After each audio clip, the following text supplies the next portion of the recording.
Good morning from the ghost forest of North Germany. This video is all about the best and most controversial feature of the Canon EOS R. It all starts right now. Let's go. Whoa, before we get started, it is time for the second photography shout out here on the channel, and this one goes to Russ Weymouth from Suffolk in the United Kingdom for his latest woodland photography image from his last video, which is absolutely incredible, and it's linked in the description below, so check that out. And also, if you're interested in how to get your photography featured here on the channel, then check out the exclusive creators group, which also has a link to that information in the description below.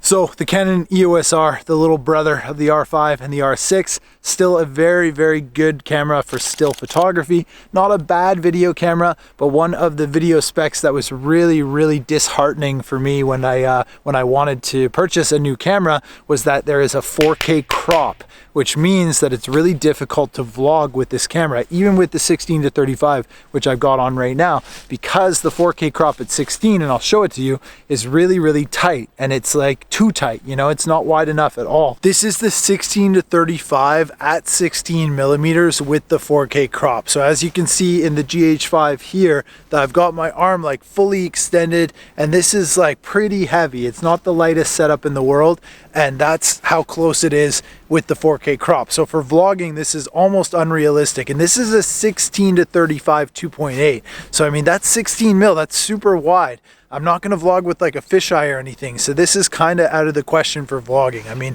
it's really, really tight. I think it's the equivalent of maybe like a 24 mil or something crazy like that. It's 1.7 crop on a 16 mil. So what's that?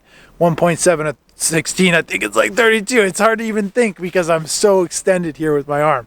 Absolutely hectic to vlog like this, but I want to show you right now what it looks like when the crop isn't a factor and we go back to 1080p on the 16-35, which I'm sure will be absolutely fine for vlogging. Recording. And that is 16 at 1080, which for vlogging is incredible. I mean, look at how much wider this is. It's like a whole new world.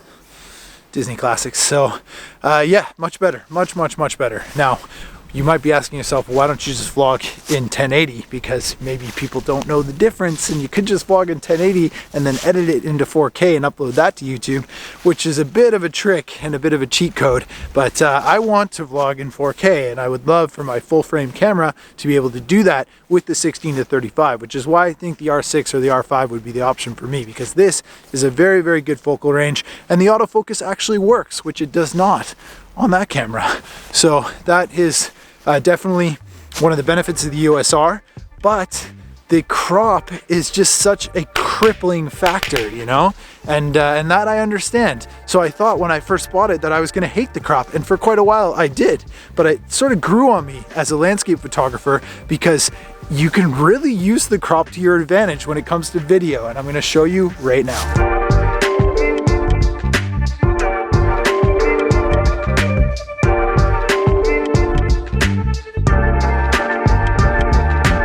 Okay, first things first, the crop is especially good with a telephoto lens. So even if you don't have a telephoto like a standard zoom or something, it gives you that telephoto aspect. But if you do have a telephoto, then it gives you that like super telephoto aspect. And I'll give you an example right now. We've got Thomas, who's a German in the wild, and he's just off there. I don't think he can hear me, so I keep my voice down. But we're gonna film him with the EOS R in 1080, okay? So this is 1080 at about 85 millimeters. So I go to 100 just so you can see what that looks like.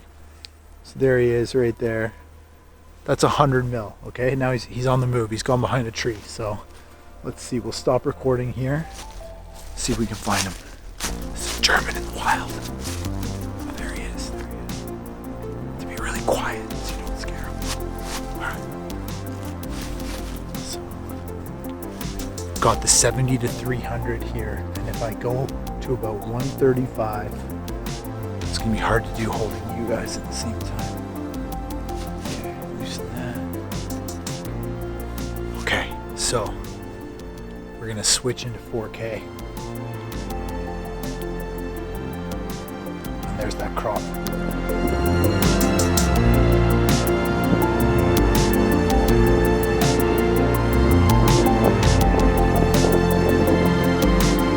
So the crop factor on the EOS R when you're filming in 4K video is 1.7 or 1.8, which is a lot, especially with the wide angle. So it kind of rules out vlogging, as we just showed you. However, with the telephoto, it is extremely useful, and that's why I think it is the best video feature of the EOS R, because it gives you essentially, like, this is a 70 to 300. At 300 mil, we're looking at 540 millimeters. That is like a super telephoto, and you don't need an extender, and the quality looks incredible. So as much as I thought I was gonna hate the 4K crop, when I'm out in the field doing like wildlife especially, or even like city stuff, or trying to get video footage of people who are unaware that I'm filming them, the 4K crop is so useful. But what you do need, especially with the telephoto, is some form of stabilization. I would suggest a tripod, but doing it with the gimbal like I am now, or even handheld, is almost impossible. So it's surprisingly been one of the best features, which is why I wanted to feature that crop factor in this video. So when it comes to wildlife and landscapes, having the 4K crop for video is definitely not a bad thing. It almost gives you like an extra lens in your bag, which is really, really handy. So it sucks for vlogging, but it's extremely good for telephoto or even standard zoom, for just giving you that extra focal range and really great quality. So very cool.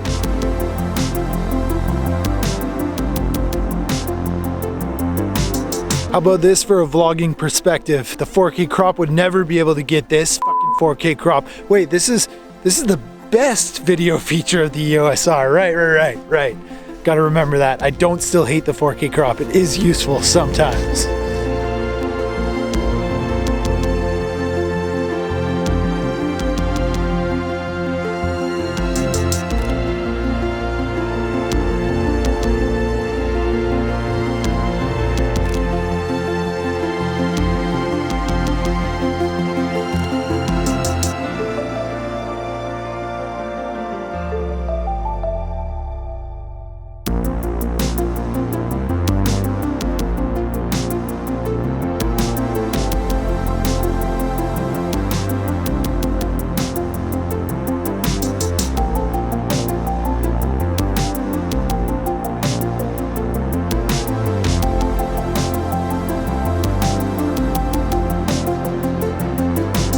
Okay, this place is incredible. We have to take a minute to appreciate the ghost forest. This is North Germany, right on the Baltic Sea. This is near Rostock, so it's quite far from Berlin. We drove like just over 2 hours to get here, but totally worth it. This landscape is absolutely magical. We just saw a white horse going through the ghost forest, and there's like a light snow coming down, absolutely no noise, like just perfect, beautiful morning here in nature. And even though Nelly and I are currently in Berlin, this is right on our doorstep, 2 hour drive, and it couldn't be any better. What do you think of this forest? Let me know in the comments below. This place is out of this world. So cool.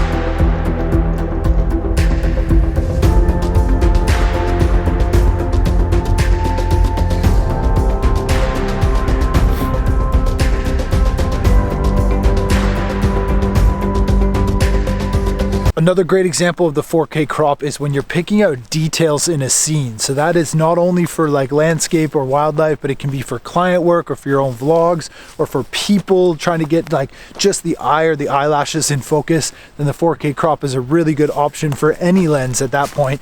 And really like getting those intimate details is such a good tip for B-roll and for videography and for trying to capture, you know, more of the story of whatever it is that you're trying to film. So the 4K crop with the EOS R is really, really useful for picking out those really intimate details.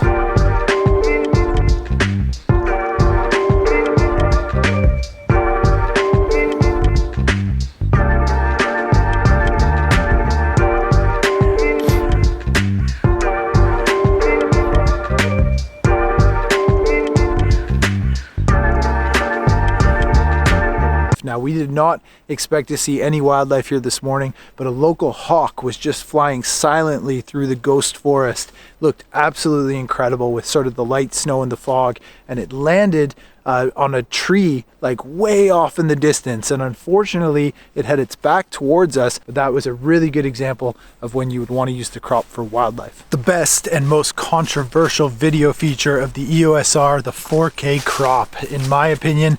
Now, it is something that I've learned to love over the years. I've been shooting with the EOS R for almost 2 years now, and I originally really didn't like the crop at all, but I must say from experience that I've learned to love it, and even though it's still kind of a love-hate relationship overall, I really do love using it.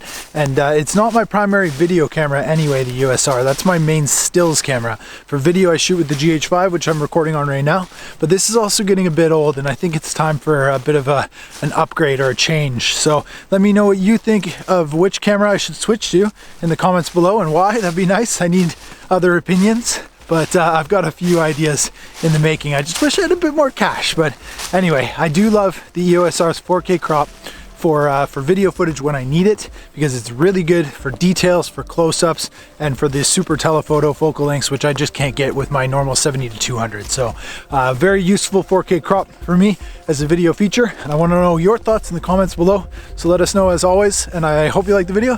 Thank you for watching. I'll see you on the next one.